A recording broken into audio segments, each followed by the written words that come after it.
What's up, y'all? Brian Wong, my man, in the Great Smoky Mountains quarantining. You have kind of beat the system, brother. You figured it out. Yeah, I wasn't intentionally trying to thwart anything. It was just the kind of knee-jerk reaction and not wanting to be quarantined in a 400 square foot studio in Manhattan with my girlfriend. So it was like, let's take some time and figure out where we want to go.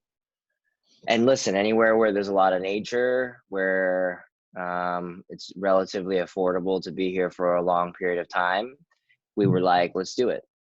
Yo, man, to me, it sounds like you're avoiding becoming one of those 40% increase in domestic abuse cases. That's what it sounds like to me. Yeah, we hear a lot of these stats. Very, very fortunate to have a healthy dynamic going on. And actually my hair, we just cut it. So this is the first time for those who are looking at this on video, they're seeing my new haircut, which I think turned out great. Wait a minute. Quite honestly. Did your girlfriend cut it? Yeah, she did. We kind of both teamed up. We bought these shears on Amazon for like $15. So not even like electric clippers or buzzer. You used actual. No, it's electric. It's electric. Okay. And it had all these add-ons, and this was the first time that either of us had ever cut hair. But hey, you gotta experiment with new things, experience new things. This quarantine has certainly helped us with that. How did her hair come out? Did you cut her hair? Oh no, she's got long hair. She's good. Like for me, men in general, like we need to keep our hair pretty orderly. It takes usually about a month before I need to like do some stuff to it. And usually, my barber is like 3 blocks away in New York, but obviously he's not working right now, and it kind of sucks. So we were like, let's just order this thing and see what happens. Yeah, man. That's good. That's good. I've been trying to figure out when I need my haircut, what the hell am I going to do? Take a stab at it, man. Buy these things on Amazon. They're super cheap. They're all going really fast off the shelves now. This is like the next wave of like the quarantine stockpiling. Yeah. Is that the first was toilet paper, and the next is hair products, because people are starting to figure out that they're not going to be able to get to their hairdresser. That's the reality of the situation. It's a bit of a first world problem, but it's true. My hair is like thinning all up here. Let's see if I can get it on there. I don't know if you see that, but it's thinning. Yeah. This might be great. This might be the moment. Time to go commando. Right? This might be the moment of just shaving it all. You know what I'm saying? Like going Hajj style. Get it all off. I'm Muslim, and Muslims do a pilgrimage once in their life to Mecca. And as part of that, at the end of it, you're required to cut your hair.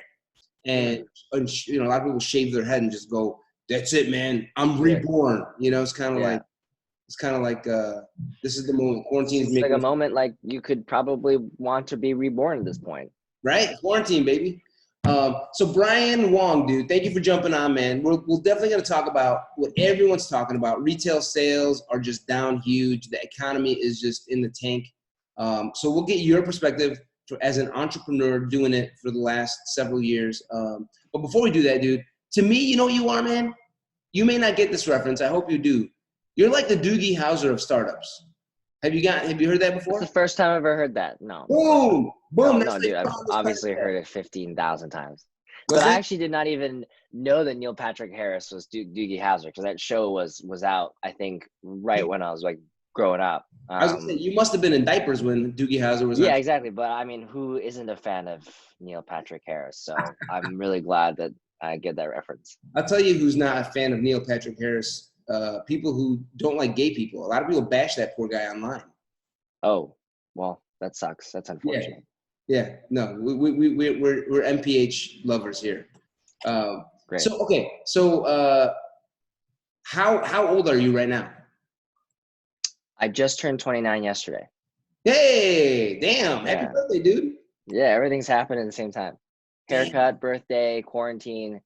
Yeah. Shit. Life is finally starting for you, huh? I know, right? Yeah. Dude, so I was just learning about you. How many grades did you jump? And how old were you when you graduated high school and college?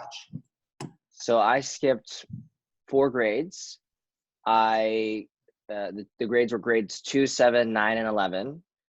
That meant that I was in high school by the age of 12 and Oh, college by the age of 14. So I did 2 years of high school. So it was very compressed. And it wasn't even a full 2 years of like real high school. It was a special program that was designed to prepare you for early entrance in university. why the fuck were they all doing this to you? Was it school? Was it parents? I mean, to me, brother, let me tell you how I relate to this. All right. I got into investment banking and they zoomed me in my career pretty quickly to where I was performing, within a year or two. And from there, it just grew really fast. And while most of my colleagues had left after a year, 2 or 3, I was there for 10 years. By year 5 or 6, I was like, man, I just went through a ton of school as a kid, getting really good grades. I went to University of Chicago where they ran me through the ringer because it was really, really hard to succeed there. And then I go straight into Wall Street. I'm like, I haven't had a break. By the time I was 28, 27, completely burnt out. Completely. And I've been like reclaiming Amr Abdullah since then, the last decade. Yeah, no, I can understand. And I think your listeners is probably very curious to hear about that. I mean, burnout is very real. And it felt the same way for me too. Everything was very fast tracked. Just 2 years ago, if you talked to me, I would have had a very different opinion. But the last year and a half has been an interesting period of time for me. But during that period of skipping grades and everything, I was just doing it on my own volition. I did it because I had a lot of issues with the school system and how repetitive it was. And it just wasn't catered to my learning style. Like I only really need to be explained something once, and I usually get it. And that I think is just a reflection of my personality. Maybe it's about my intelligence, who knows? But the whole point is I didn't need the repetition. So I was like, well, why don't I just skip all these grades? Because then I could get out faster. I had this itch to get out faster because it meant that I could do the things that I want to do faster, because the structured school system was also something I wasn't a big fan of either. So it's all these things. So, people obviously will draw the connection, like, Asian parents, skipping grades, all that. But I'll be honest, they were the first to tell me not to do it. In fact, they were worried about my social development. They were right. It kind of screwed me up for a bit. But, I figured out how to socialize and make friends, and it took me a while, but, now I kind of have friends, but that took some time.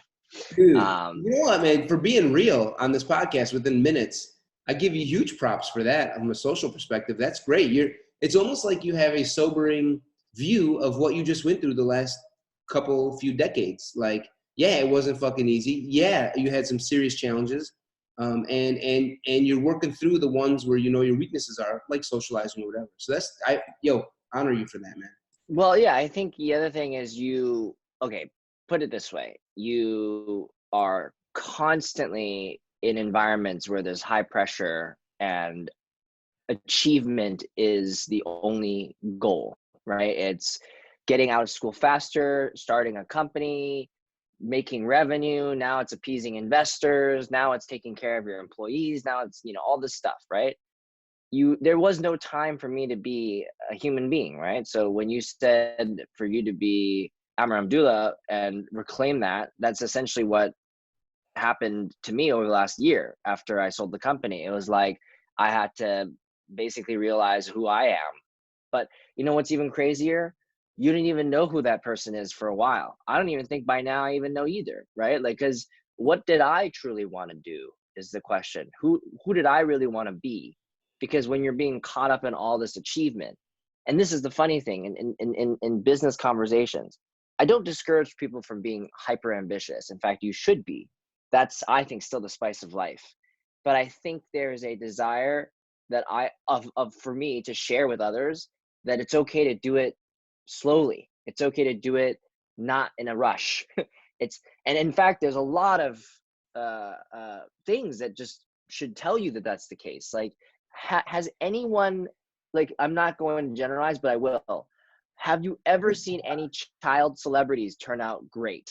Zero. The answer is zero. Although Macaulay Culkin's killing it, right? Well, Macaulay Culkin had his period of time where he also was just a total mess, right? But then he ended up dating Mila Kunis, and you're like, okay, maybe this guy's doing okay. But the whole thing is, no, my guess is he's still struggling. By the way, I was half joking. Yeah, that's the thing, and I use that because it's highly visual because they're celebrities. But This is the case with anyone. There are no young people that got thrust into the spotlight that don't come out massively fucked up. Yeah. Totally agree. So what I'm saying is, I'm not saying that's bad either. Here's the thing, right? I really do not want to come across saying, oh, what happened in the last 10 years, now that I reflect on the last decade, because I'm about to turn 30 next year, is it was bad. It wasn't. I don't regret anything. In fact, it was amazing. But I think you go through the experience knowing that there's going to be some serious reflection and serious time you need to take for yourself. And I really hope people can do that, because you have to do that time either way. You can't, like, I do know that there are people that blaze through life without skipping a beat, without taking any time to reflect and to even sense where they are in the world. And I feel really bad for those people because they may not have ever lived a day in their lives, as scary as that sounds. But that's the realization that I'm super fortunate that, my therapists, my friends, there are people in my life over the last 2 years that helped me, even like my yoga instructor, like these types of things. Like, you need to be able to recoup and build back up, and it takes time, and it's not meant to be rushed. Brian, do you have a spiritual practice? I do. And that was only a recent phenomena. To the extent you're willing to share, what does that look like? I'll share. I'll share. So Sure, please. I'm Muslim, and what's funny for me is I was kind of more Muslim by name growing up. I would pray, but it kind of felt like I was several levels removed, And 9/11 happened. I was an intern at the Chicago Board of Trade when it was happening. I was running around with one of those red coats, moving tickets back and forth while they were trading government bonds. And I think at that time, probably S&P futures. And so we're all watching on the big Jumbotron a plane take out the World Trade Center. And we're like, holy shit. And markets continued to trade. And the second plane hits the other World Trade Center. And we all look at each other, we're like, wait a minute, we're a fucking trade center. And all you see is just thousands of dudes and some women bolting out of the Board of Trade, and just all trying to get down the escalators at one time. Because we thought, who knows, we didn't understand what was happening at that moment. And I'm one of the only dudes in all the Board of Trade who's Muslim. And I was like, this fucking reeks of, terrorists who claim to be Muslims. And so I was like, shit, this is for real. And so I had a whole moment of like, what? I got to question my religion. At some level, I got to leave Islam and come back. And so then that began a big spiritual journey for me of like looking into what being a Muslim is, what Islam says. And quite the opposite actually happened. I actually fell in love with it, and it's become a huge part of my life since then. That whole journey into understanding what Islam is, and it does Islam say to take airplanes and kill a bunch of people? Like, that's not my religion if that's the case. I gotta figure this out. And so that's been my practice. And so things like prayer, things like reflection, like intentional reflection, meditation, monitoring myself, getting to know myself are all daily parts of my life. So that's me. What's something? No, I admire that, and I think there are moments in people's lives where they begin to reflect on a lot of things that used to just be labels, and then now it's something that's supposed to mean something more, and then they take the time again to go in and learn about those things. And I'm glad that you did that, and you make what it is for yourself. Like it's a deeply personal practice. For me, spirituality is nothing necessarily to do with, any particular label. Like there's a lot of folks that would say, hey, what type of meditation do you do? Like what type of yoga do you do? Whatever. I don't even have a name for any of these things. A lot of it's just doing things that make me feel grounded. So it started off with, very traumatic thing that happened last year. And it kind of threw me into a tizzy. And I was very aware of the need for mental health and fortitude during moments like this, and then physical health and fortitude as well. Because my whole thing was for me to get through something deeply traumatic, you need to be able to take care of yourself. That's like the most important thing, right? And this is just everything from having, I honestly think it's just having tools. It's being equipped with tools to be able to cope and to work through these things. If you don't even have those tools, you feel helpless because you're literally stuck in the middle of a forest with no survival gear. Is essentially what it would feel like, right?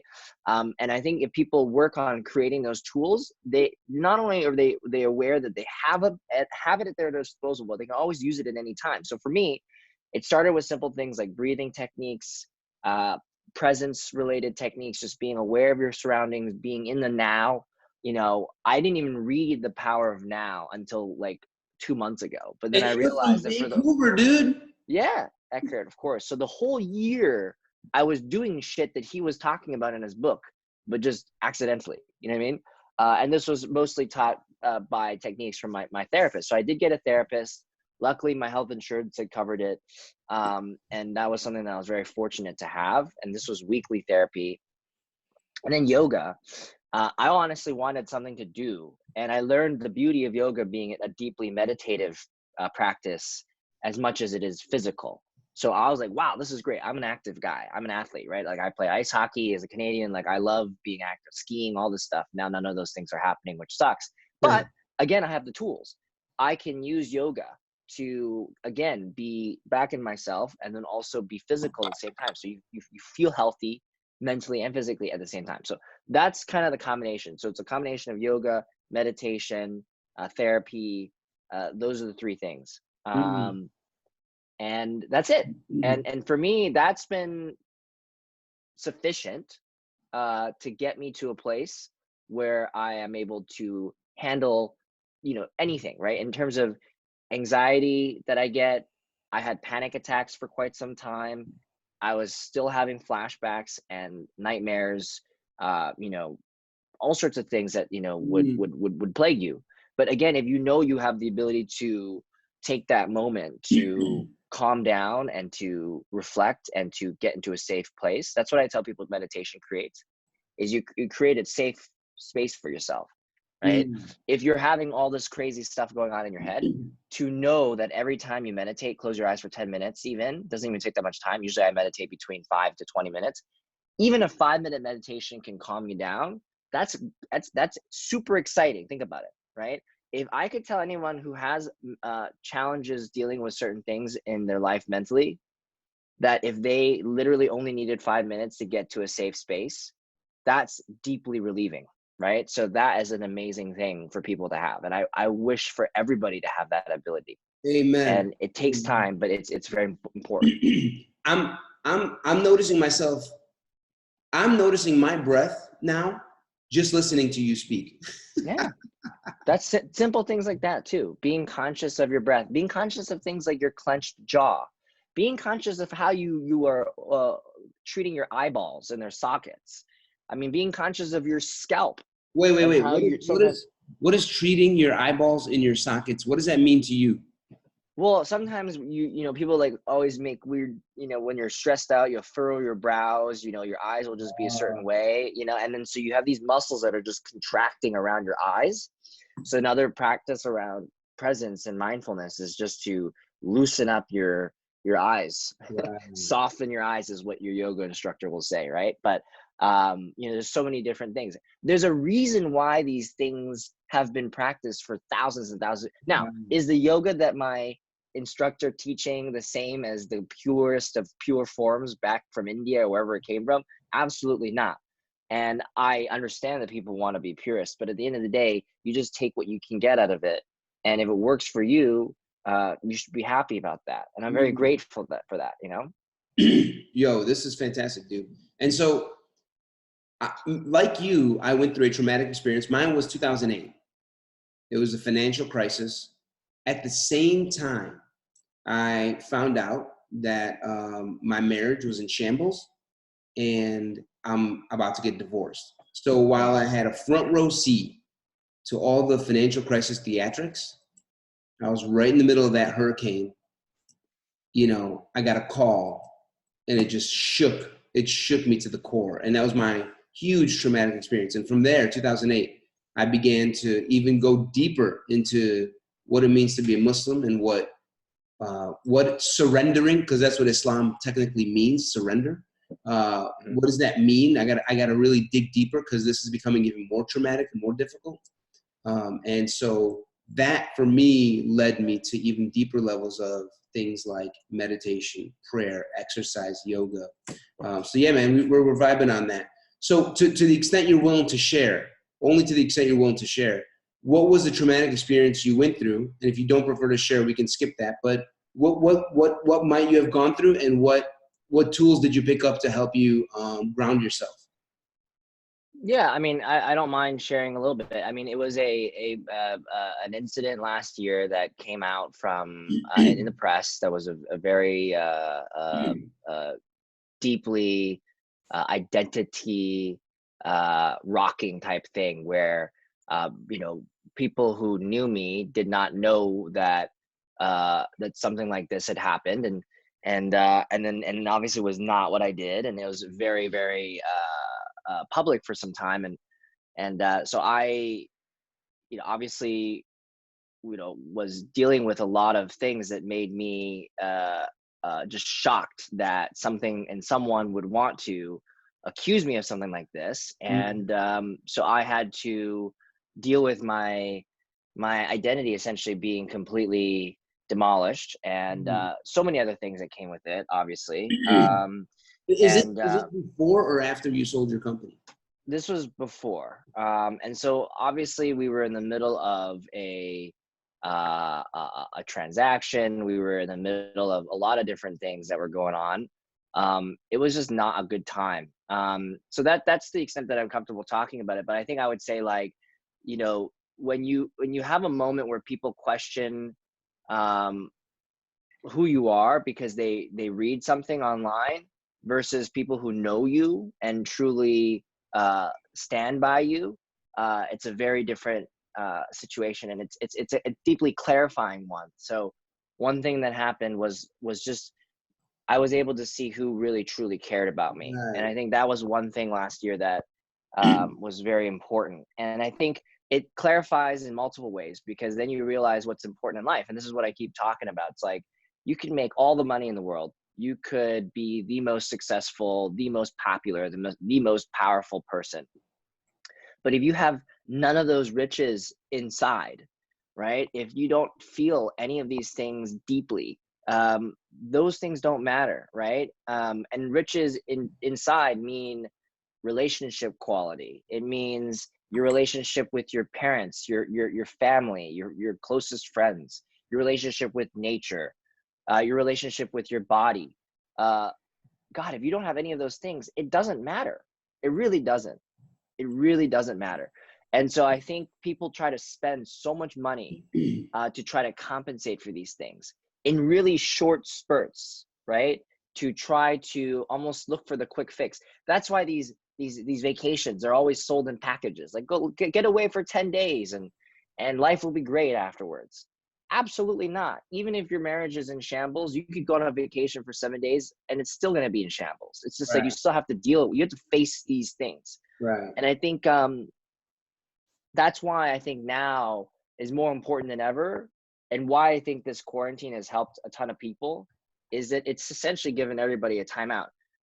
This timeout being a reflection timeout, not because everyone is doing something wrong. It was more like, okay, what do you need to think about? Now, it's really traumatic for a lot of people even to need to sit with their own thoughts. And in fact, there's so much research, and after all the readings that I did last year, that there's a lot of people that would rather get shocked. There's a study that they would rather get electric shocks than to sit there and do nothing for like an hour. Like, people would, Loneliness is one of the deepest pains that any human yeah, can suffer from. or just being bored, right? And then bored is just a euphemism for, fuck, I gotta like think about my own stuff now. I You gotta know, be I'd rather, I gotta be with yeah, me. Bored is I gotta yeah, be with me.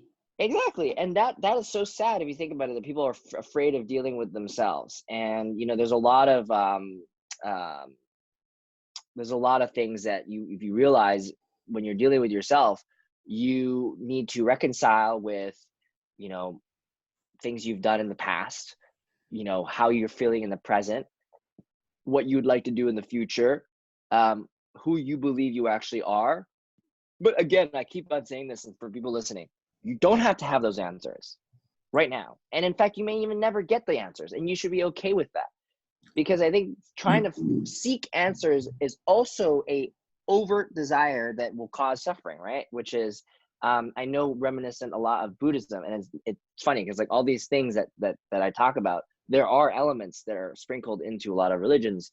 And after been studying some of it, it starts to make a lot more sense. But again, if you want something too badly, that's also an element of suffering, right? And if you are just content, doesn't mean complacent. If you're content and accepting of certain things, it changes the way that you view the world as well. Yeah. So there's a lot of. I think that's a distinction, brother. I think that's a distinction, which is acceptance. Correct. Despite wanting. Correct. It's almost like you're balancing. It's like riding a unicycle on a line. It's like, if you fall left or if you fall right, it's too little or too much. If you fall left, you're complacent. If you fall right, you're wanting too much. You actually want a balance. It seems to me, from my life, I'm looking for a balance between wanting. That's there.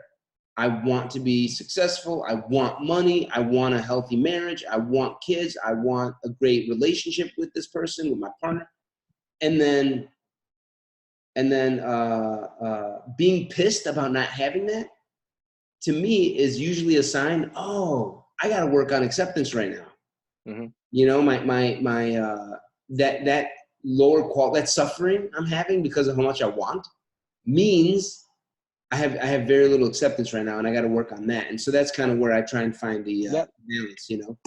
Yep. Thank you for sharing that, brother. You know, to go back a little bit. So you graduated high school at 12 years old, and you graduated college at 14. Or no, you started high school at 12 and you started college at 14? Yeah, and graduated at 18. Did you spend 4 years at 18? Yeah, and then 4 years at UBC, and then left, graduated, and went down to San Francisco, and then started my company. What did you study?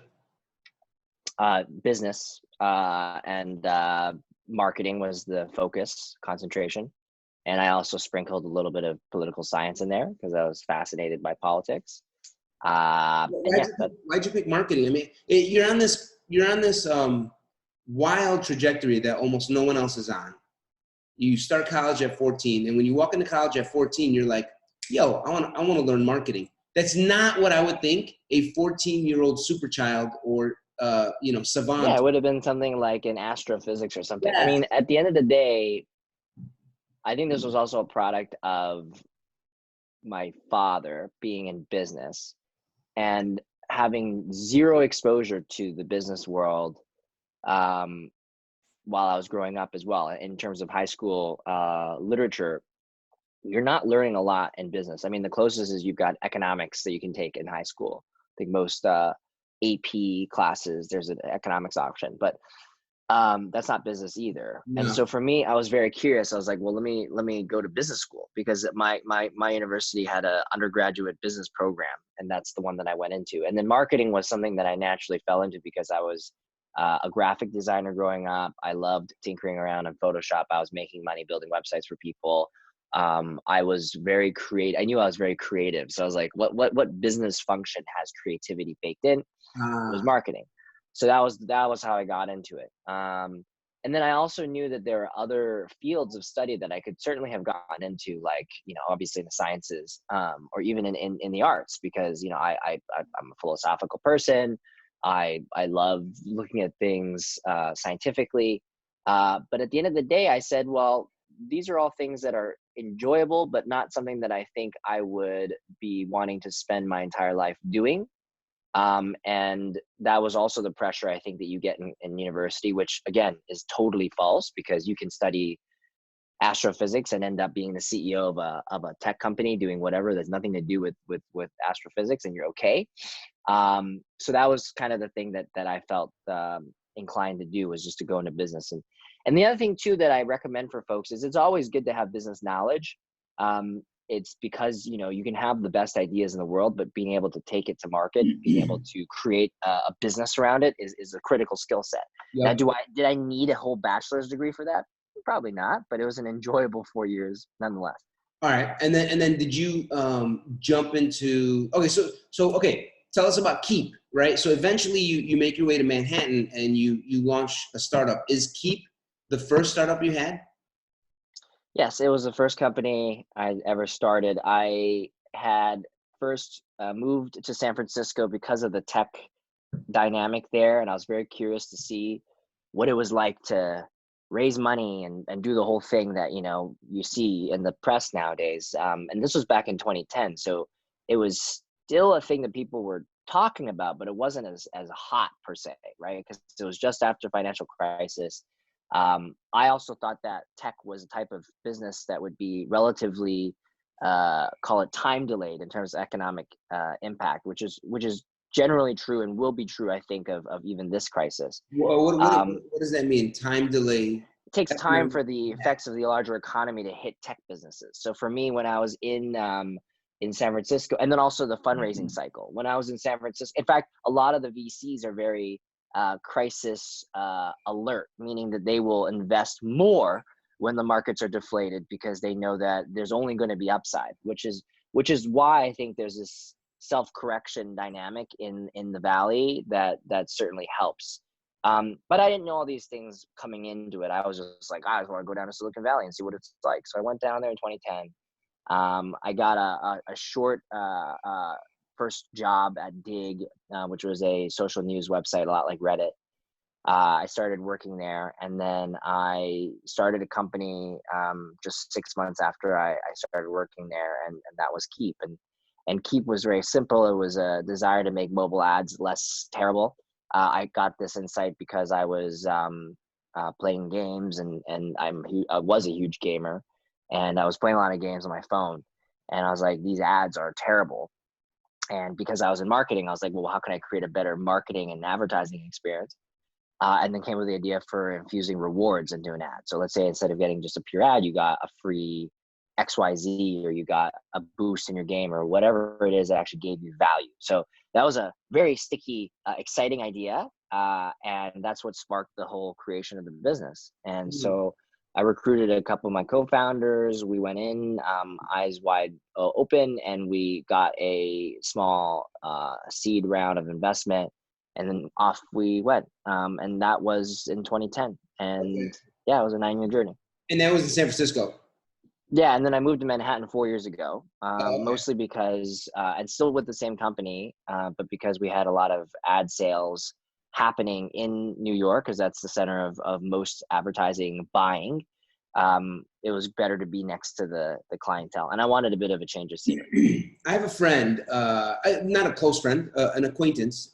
We've hung out a couple times, once or twice. I've gotten to know his story more from the media than from him personally, so I don't know him too well. He started in the early days, like 2000, 2001. He had started some internet companies that had failed. I think like the first baby shower company failed, the first photo Flickr kind of thing failed. A second one, a third one failed, fourth one failed. His parents. So I'm Palestinian. He's Syrian. So our parents are always like, "Go be a doctor. You need to go be a doctor." That's what I started at University of Chicago, med, pre-med. Yep. And so he was like, I don't want to be a doctor. His parents were doctors. So he's like, I don't want to be a doctor. He goes to Wharton after failing 4 times. And his name's Omar. He goes to Wharton. A year into Wharton, the iPhone is released. I think it's like 2007-ish. And he looks at the iPhone. He's like, this needs to have ads, period. Mm-hmm. And he started AdMob. He started AdMob. Omar Hamawi, you know him? Mm-hmm. Have you met him before? I have. I figured you guys are kind of in similar fields, right? Yeah, no, Omar and I connected just because we were in the same industry, and he had mentioned that he had been watching our company, and he became a VC after he sold AdMob, and I think he's now gone off and I haven't talked to him in quite some time. But yeah, our industry was very tight knit. There was this crew that had started companies in it. So there was Gray Stripe that became iAd. There was Millennial Media. There was a few others that had kind of gotten acquired during the early 2010s. Right. So we had stuck quite a while around for quite some time, right? And we ended up raising more and more money. You know, I wanted to play the long game. I was never really in the mindset to sell because it was just fun. I mean, you know, when you're running something and you have full control pretty much over everything, it's really fun. But So that's why I kept. is that true? Isn't it true that the VCs who give you money truly could tell you what to do depending on how much of a stake they have? Yeah, I think that's the perception. I think you just build a relationship with them where they don't end up ever needing to tell you what to do, right? I think people always feel this anxiety to raising money, and you hear it all the time. Like, I don't want to be giving up control, and you know, I'm going to have some investors tell on my board to tell them what to do. And I'm going to tell you, in 9 years with my board, there was never a moment where the words were uttered out of their mouths that said, you have to do this, or you need to do that, and that it was against my desires, right? I would say that I had been extremely well briefed and well trained over the early years on how to manage my board.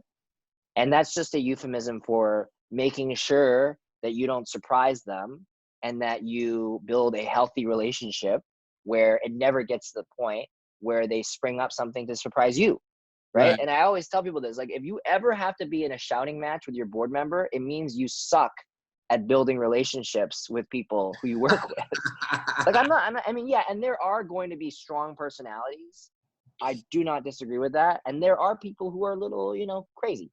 For sure. And you know, that's totally fine.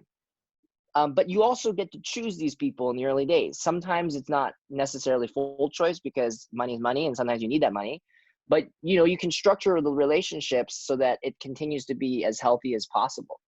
So for me, I was quite fortunate that I had built a healthy relationship with these folks, and even to this day, right? So I think it's important. It's like, you know, think about it. It was with some of my VCs a 7-8 year relationship, Right. right? And in another case, it was 9 years, the full 9 years. How many relationships do you have in life that last longer than 9 years, right? Not a lot. So that's a very deep commitment that you need to recognize that when you go into it, that these relationships could last decades. Wow. Yeah, that's right. Especially if they reinvest with you down the road with another possible startup. Yeah, and it's not even about that too. I mean, that is certainly something that happens, right? But it wasn't like we started working together being like, well, you know, you're gonna fund my next company, whatever. You know, it's not like, it's about is this person a good person? Do they look out for the best in other people? Are they going to freak out and do ridiculous things when times are bad? Or are they going to be calm and collected and just do their job? And they're people that I've seen freak out, and luckily none of those people were my investors. Right. And then even in my own team, having people that were calm and collected and honestly better than me in many ways, right? It would be people who are better at recruiting, better at managing, better at doing anything. And so the team that I had built, luckily, were people who were just better than me in everything.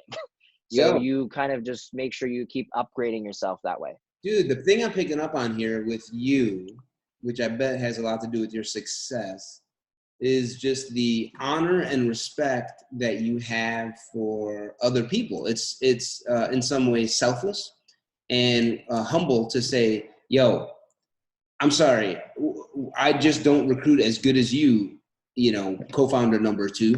Or I just don't speak to employees as good as you, co-founder number 3, or I just don't look at financial numbers as good as you, co-founder number 2. I see your point, board member number 1. That I didn't think about that. That's great. Let me consider that. Thank you. So I think a lot of that has goes a long way when people feel respected and honored by someone. You know what I'm saying? Like I want to get behind someone. And by the way, that was not the case all the time. Say more. I mean, these things took time to develop, right? I mean, when I first started, when I was thrust into the spotlight, of course you get a huge, big ego. You get a big head. I think over time, you also realize, though, that you're not expected to know all these things, right? That's actually the good news about being young when you start off. And I always advise younger founders the same thing. Do you really think your investors invested in you because they expect you to know everything? Of course not. You're not even supposed to know how to do X. Why do you think they expect you to know Y? So it's a very humbling thing by nature to be believed in early on in your career. I think what they're mostly investing in is your heart and your ability to recruit and your ability to get people excited about things and your passion, all these innate qualities, right? But that's pretty much it. Everything else you're going to develop over time, and you'll get smarter, obviously, but you're not going to be the smartest. You're never going to be the ist of anything. And that's the best part, is there are always going to be people smarter and better. The tried and true model of this is to always have those people around you. Was there a moment where there was a big blow up or a fuck up on your part where you miserably failed early on or somewhere along the journey, and it required you to be like, damn, like that's something I need to learn because I just fucked that up big time, and then it changed your behavior going forward and allowed you to respect people and honor people even more going forward? I mean, there are countless moments. I mean, and a lot of them came with hiring people, and a lot of it came with working with clients and anything that involved humans, right? We had an executive hire that didn't really work out in the very early stages of the company. I learned a few things there. We had a salesperson that didn't work out that we had to lay off, and some things started to get a little dicey with them. That was also a big learning experience. There was just working with customers. I had a very certain bombastic style of presenting, and that was a bombastic, meaning a little, kind of extra, right? Like very active. I know bombastic means. Like, were you standing there presenting while like? No, I would like to prod people, right? I like to push buttons, and that was a tough thing too, because sometimes people don't want to be told that they are doing the wrong thing if they are 20 years into their careers. And so I think there was a lot of things that, and maybe that was true. Maybe they weren't doing the right thing, but it's still the style of communication was also something that I had to learn quite deeply over time. These are all things that, again, it's a constant learning experience. Even now, I haven't perfected, how to communicate with everybody either. And you meet tons of different characters throughout your life. And those are the people that teach you. Was there a moment where you're like, oh shit, this might sink everything, I shouldn't have done that?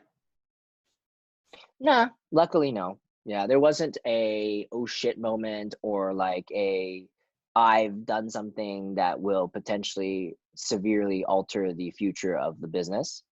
I think the good news is that over time, you build a safety net where the business operates without you, because that's actually a big fear with most founders, is that you get hit by a bus. What are you going to do, right? I think and COVID has been a great test of this. It's sort of, in some cases, yes and no. But the point is, how resilient is your business, and how resilient are you in times of crisis, personal crises, and then also economic crises. Now, who am I to say that Keep would have been able to last through COVID? I don't know, because the company is now part of another company. But I would say that we had built enough checks and balances and backup plans that, given any type of a blow, the company would have had optionality. And that's something I tell people.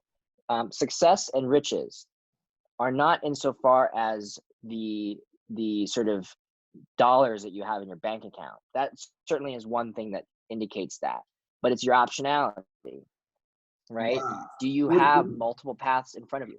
What do you mean? So, okay, tell us how you did it with, so first of all, I really want to hear about what you mean by optionality, because that really sounds powerful. But give us a little more context and then tell us about optionality for Keep so we can understand it better. So Keep is an organization or a company that you built that made ads better. So ads on gaming, especially, it just made it way more engaging and like, okay, cool. I'll take more interest in whatever Verizon's offering here because of how I saw it pop up in the game. It sounds like that's what Keep did. So how many years did you run it? When did you sell it? And to what extent, to whatever extent you're willing to share, what did it sell for? And how did, what was the co-founders' benefits and all that kind of stuff? Yeah, so it was so I ran the company for 9 years, up until March of last year. We You were sold the CEO. company. I was CEO, yes. We sold the company late last year, so it was, most of the process last year was run by another CEO. We didn't disclose the terms to the public, so it wouldn't make sense to disclose it now. The company was in mobile advertising and was in the space of creating these more engaging experiences and overall changing the I would say the economic model behind advertising. So big example of this is right now today, and still very much so, the predominant model of advertising is this thing called the CPM, or cost per million, cost per thousand impressions. The thing about CPMs is that you get paid as a publisher on the number of times ads are seen, and you pay out as an advertiser, based on the number of times your ad is exposed. Therefore, everything's about frequency, not quality, it's frequency. And so what does that mean? The incentives in the ad industry are very skewed. It's about catchy things. That's why you see ads that are funny. You have publishers that have content that are clickbaity because they all want just traffic. They want frequency. We went for the model of engagement. Do people actually want to see the ad? Let's pay out only when someone engages on the ad. So we kind of coined this model of cost per engagement, which was a very unique one at the time, and severely messed up how a lot of advertisers measured and tracked their entire media spend. It's called a media mix model, right? An MMM. I'm getting really technical here, but that's kind of our business and how we kind of made it different. Dude, we're very excited about it. This is great. I've been heavily engaged the last 6 months in all sorts of mobile advertising and online advertising with my businesses, from the podcast and other comedy stuff I do, but also with the restaurant. So when you say things like cost per engagement, I'm looking at that all day long on Facebook and Instagram. Well, mostly Facebook, actually. Are you saying that Facebook's cost per engagement We model? popularized it. I'm not going to take full credit for it, but we were certainly one of the first companies to yell off the rafters that we had a model that was about consumers actually caring. And obviously Facebook and Instagram and YouTube, and I mean, they're all the same companies anyways. They all kind of adopted a more engagement oriented model, which I think is really great. And that's kind of how the industry is going now. And in fact, I would say cost per performance is also now even more important because of the economic environment. And that's something that the ad industry is now hopefully fully adopting and continuing to move towards. So that's a big thing. Cost per performance, CPP. I haven't seen that before. Are you saying cost per performance? Well, cost per performance is a fill-in word for CP, CPS, cost per subscribe, CPA, cost per action, CPD, cost per download, CPI, cost per install. So all these things that have come up that are cost pers, right? So without people getting too thrown off, that was our business. And then what I meant by optionality when I mentioned it just now was, what other paths do you have as a company in case one of the things that you have been relying on doesn't work anymore? So let's say advertisers stop paying as much, publishers stop integrating you as much. What options do you have as a business? So we had created a data business. We had created a couple other lines of business that were all parts of our growth plans. We had a blockchain business. So these things were all part of the strategy. And we had planned these things out years in advance. Like I had spent 2.5 years planning out the blockchain product. I had read countless books, countless articles, I had been trading myself, understanding cryptocurrencies, and then at the end of the day, I had realized that there was a huge opportunity to use blockchain technology, not the cryptocurrencies, because they're related, but they're not the same thing, as you know, is to use blockchain technology to create a more transparent ecosystem around advertising. And that was what we were launching at the time, called Coin. We had talked about this publicly as well. So there's a bunch of stuff that we had going on that were helping with that optionality, is what I'm saying.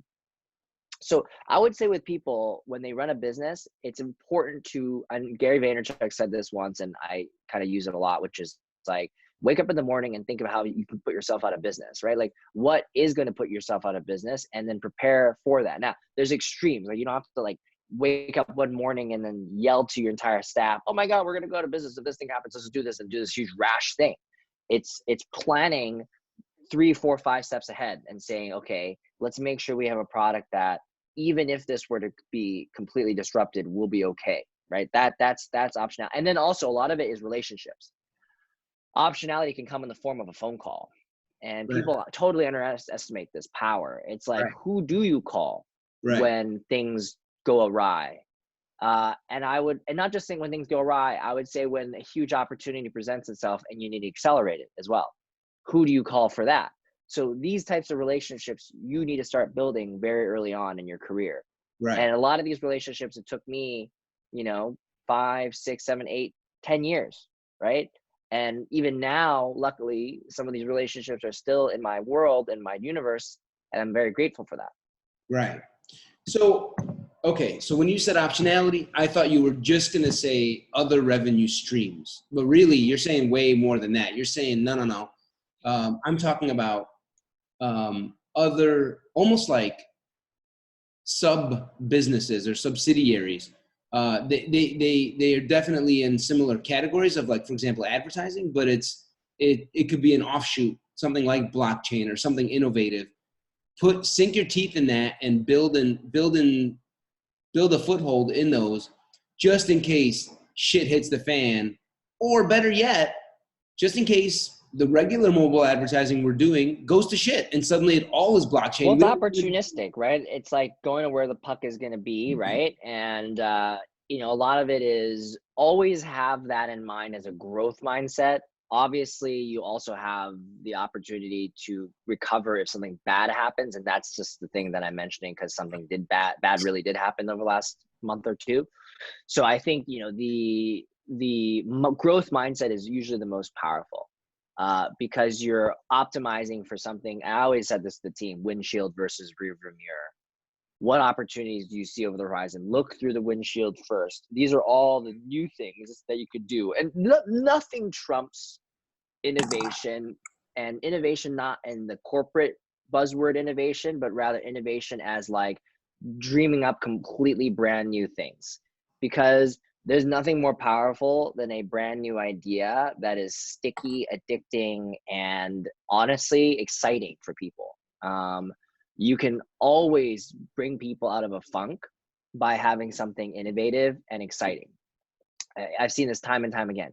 Even now, I'm advising a portfolio of entrepreneurs now, and it's been quite busy lately.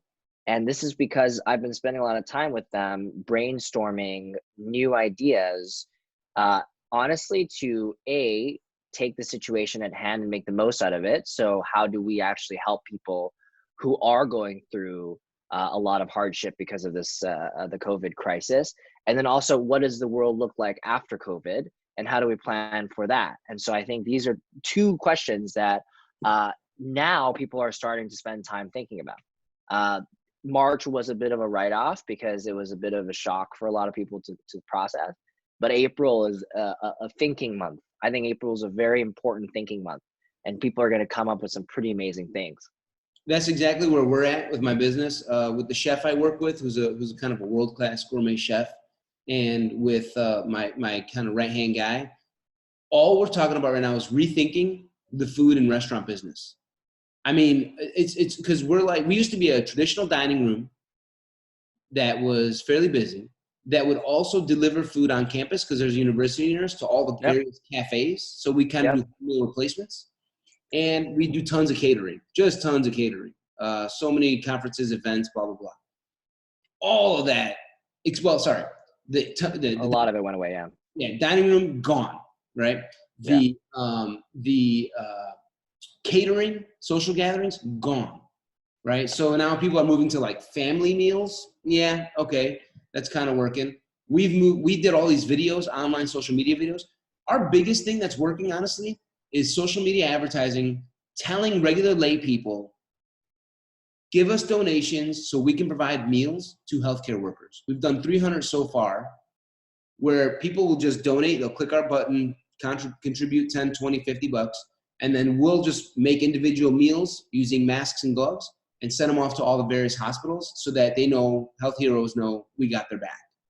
And that's kind of innovative, but and it gets people excited. It has an emotional, it invokes people's emotions. But I'm like, no, we need to, this is not coming back anytime soon, in my opinion. And I think we're kind of moving away from optionality a little bit and moving towards April being a thinking month and how to respond to the crisis and all the economic impact. So let's do that transition. But I'm in the hugely innovative mindset for restaurants, because it just feels like shit is changing at warp speed for restaurants, Yeah, I think in the restaurant industry, there's a lot of ideas coming out. There has been a lot of carnage. It's very, very, very unfortunate what has happened. But I think I admire the folks who are actually doing something about it rather than being a victim to the situation. So one of those is, helping people out through social good, which I admire you guys for that. Another one is pivoting their facilities to being cloud kitchens. More and more of these things are becoming popular. Obviously, if the founder of Uber believes that cloud kitchens are the future, I think we should start thinking seriously about that potentially being a very real thing as well. Yeah. I believe that at-home meals, these are like Papa Murphy's, hilariously, is one of those fun franchises that I thought, yeah, it makes sense, because I really didn't think about the idea of having a pizza that they make for you, but you bake it at home. Like they don't bake it for you, which I thought was ridiculous. But that's becoming a huge thing. Business models like Goldbelly, that focuses on bringing top quality meals that are from world famous restaurants to your home. They ship them to you frozen with dry ice. In fact, we actually are we ordered Gino's East pizza delivered to us. Yeah. Chicago, baby. Yeah, man. I mean, what was between Lou Malnati's and Gino's, and it was like Gino's was just for some reason in my head, so I ended up just ordering that one. I like Lou's as well. But point is, these are different business models that are starting to emerge. And again, there's no answer. No one knows what it's going to be like, but just try a few things, right? It doesn't hurt. Absolutely. And I think in these cases, action is much more healthy than inaction. Inaction is only going to paralyze you and be the worst thing that you could do, is do nothing. Right. Full agreement. Yeah. My wife is like, stay home, quarantine, stop, don't go to work. And I'm down to like 3 days going into the office. But I'm like, I can't. I don't think that's the right move right now, is to just sit on my hands and do nothing. I'm trying to do as much from home. And when I go into the office, I bang out as much as I can. And I'm wearing masks and doing all sorts of things. But I agree. I'm really sensitive to not being, I like your language. I'm really sensitive to not being a victim to this COVID situation. I don't want that to be the case. I want to keep putting one foot in front of the other. And I think because it's all mindset, right? And I think this is a good kind of concluding type of way to explain all the things we've been talking about.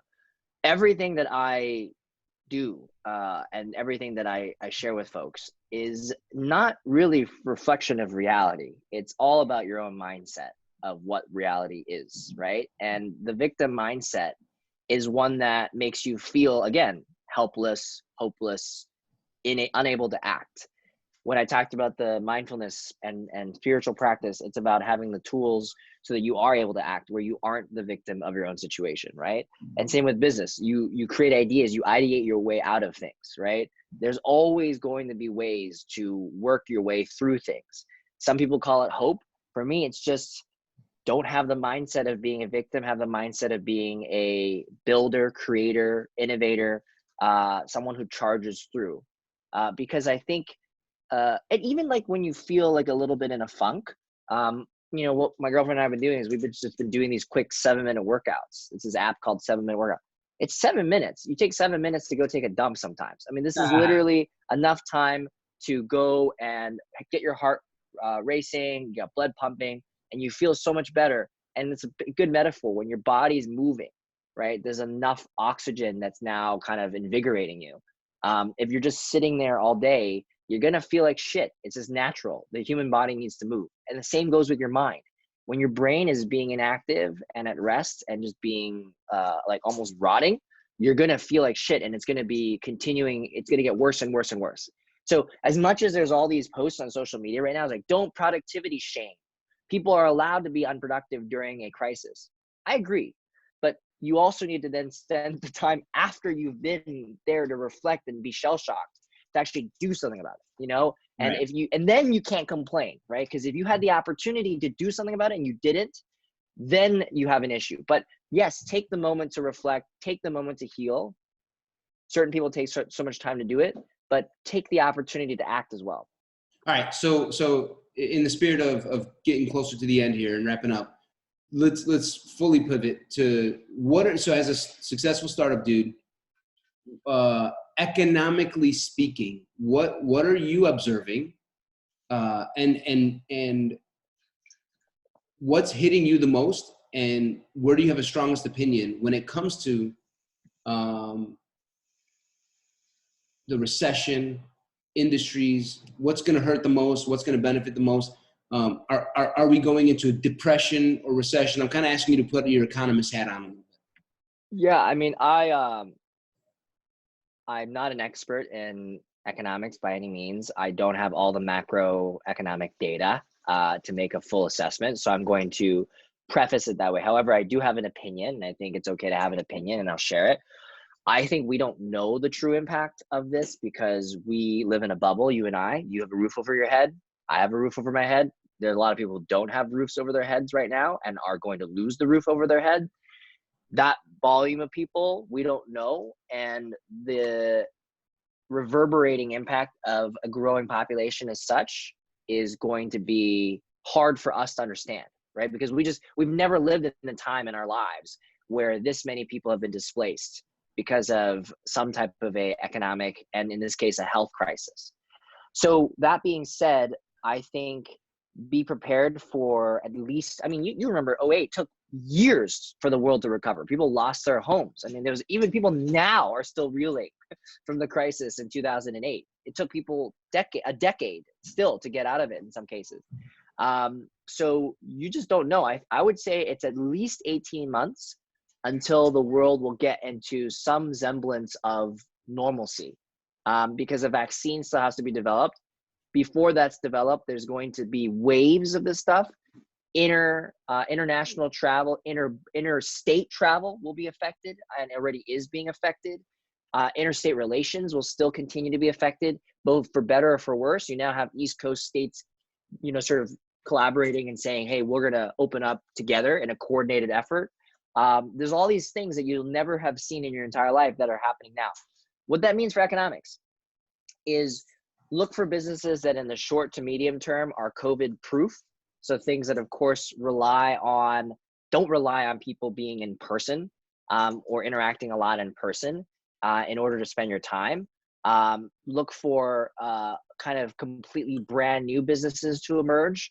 There was a few businesses that I spent time with before the crisis that I thought may have been okay ideas, but now all of a sudden seem like genius ideas. One of them is actually a VR training device for athletes. At the time I was like, okay, listen, how many athletes are going to sit there, throw on a huge headset and start training? But there are a lot of athletes sitting there right now. So that's, something that I thought was fascinating. And you start to see these ideas and then latch onto them and learn from them, because when you learn from an idea and its growth during a time like this, you begin to build your own set of learnings that are completely brand new, right? New knowledge creation, those types of things I think are critical during times like this. So that's a long-winded way of saying, be opportunistic, be on the lookout, but then also look for ways to maintain your own financial health. There's a lot of programs that are out there. Do your research, apply for them. There's obviously the paycheck protection program. There's the disaster loan assistance from the SBA.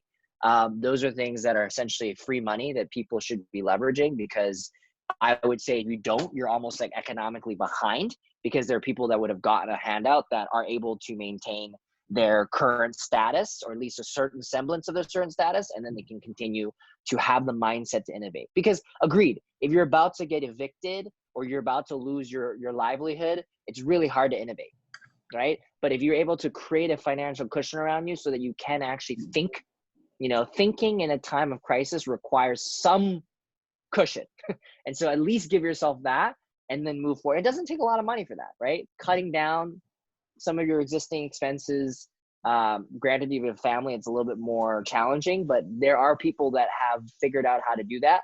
And I'm enthusiastic for most of the country in that regard. The last thing I would say is globalization as a definition has changed. We are not going to operate globally like we used to, right? For example, different regions are going to get hit extra hard in different time frames. So Africa, I think, may get hit. Let's hope they don't, in some time. And anyone who's been transacting with the continent is going to have issues in the coming future. So you kind of look at these rolling timelines, and then because you can see it, because you can time it, you can always plan for it. And I think that's something that people should be keeping in mind as well. I worked through the crisis in 2008. So I'm naturally just constantly comparing today to 2008. And I remember over that period of time, in 2 years, 8 million jobs were lost in the United States of America. In the last 3.5, 4 weeks, right, since whatever, March 16th or 17th was the big day, I think, we 16.5 million people have filed for unemployment claims. And tomorrow morning, we'll probably have another 5 or 6 million. So we'll be up in the 20s, 25 million. Even if that's wrong, even if half those people get their jobs back, and let's say 16.5 is too high and it's really 8 million. In my mind, we just matched job loss in 2008. That took 2 years. We matched it in 3.5 weeks. So I'm like, whoa, this is your description was exactly accurate. We've never seen anything like this. And so it's ambiguous to me. I think for me, it's not about recession and dealing with the recession as much as it's, hey, can we actually dodge a depression? That's in my mind. I think again, like there's a lot of things we have to keep a really close eye on, right? Like again, like I said, these people being unemployed, what social impact will it have? What mental impact will it have? What economic impact will it have? And I just don't know, and I don't want to say anything because it's disrespecting people that are going through that situation, right? And they're not one group. They're all individuals that have their own lives, their own stories to tell, their own families, their own personalities, and they're all going to deal with it differently. And I think it's our duty to try to lift as many people out of this situation as possible. And I think in doing good that way, you will only help not only yourself, but everybody else around you. So I think that is also one good thing that's coming out of this, is that I think we come out united. I think people and families come out closer, as much as, yes, there's a higher divorce rate, but maybe those were relationships on the rocks anyways. I mean, right. Who knows? But these are all things that I think there will be a lot of good things to come out of it as well. That's it. Do you think there will be capital flowing the way it did in the startup world? I'll be bold and say that the whole funding dynamic is going to change. I don't know exactly how. It's just going to change. You see some rapidly growing startups that had raised a ton of money. Obviously, a WeWork is an example that proved that the VC compensated growth model doesn't work. So that is a thing that needs to be rethought.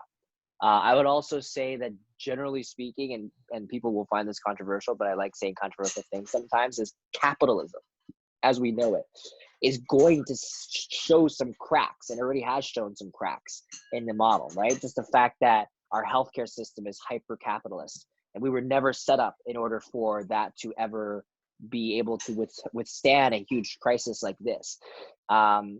And so I think you're going to see a little bit of socialism creep in there, the good parts, right? And so that will help people rethink about the meaning of even money. Like, I'm just going to say the free loans that are going out, that redefines the meaning of money, if you think about it, right? Because money doesn't mean the same thing anymore if you can just get a $10,000 loan and not need to pay it back, right? Like, so to me, I don't even want to think about it right now because that's like a long rabbit hole. But there's so many things now that we're going to question, like, well, earning money the way we used to, right? Trading time and labor for cash money versus some other way to make a living is going to be oh, this is my breakfast ready. Anyways, that might be the time, our cue. But that is basically something that I realize is going to come out of this, is the redefinition of capitalism overall. It's going to look more, honestly, it's going to look a little bit more like Canada. When I was in Canada, man, for real, Yeah, when I was in Canada, man, it's a way fucking healthier society. I'm sorry. I lived in Canada for 2 years as an American, and while I was homesick, I was like, well, at least this fucking country runs way better than the United States of America. At least I'm here. I mean, like, in America, a homeless person is like suffering so much. In Canada, I mean, a homeless person is looks like a regular person, if you will. You know what I'm saying? And God help anyone who's homeless, but like, just that fact of the country having some more safety net, Canada having more of a safety net than the US, I think is making us look at money differently too. So I think that's a great point, man. I agree with that 100%. And I'm fully supportive of it. I think it should have happened a long fucking time ago, to be honest with you, as an American. I think that's crazy. Dude, I could talk to you for much longer, but let's cut it off here. Great. I appreciate you opening up about the spiritual part. That's a huge part of my life and how I approach business. I don't see how they can be separate, to be honest with you, even though people try and separate them. So I appreciate you jumping into that and talking a little bit about your own personal traumatic experiences. And yeah, man, I can't wait to see all the cool stuff you're doing next. It's awesome that you're supporting and advising other people. So, keep on helping, brother. Thanks for having me, man. I appreciate it. Yeah, Brian Wong, y'all. All right, brother. If anyone's interested in learning more about you, is there anything you've got set up where people can look you up or send you a message? Yeah, right now my website is brianwong.co. Best place to get in touch with me. brianwong.co. Yep, that's it. Peace out, man. I appreciate it. Thank you. Thank you. Take care, man.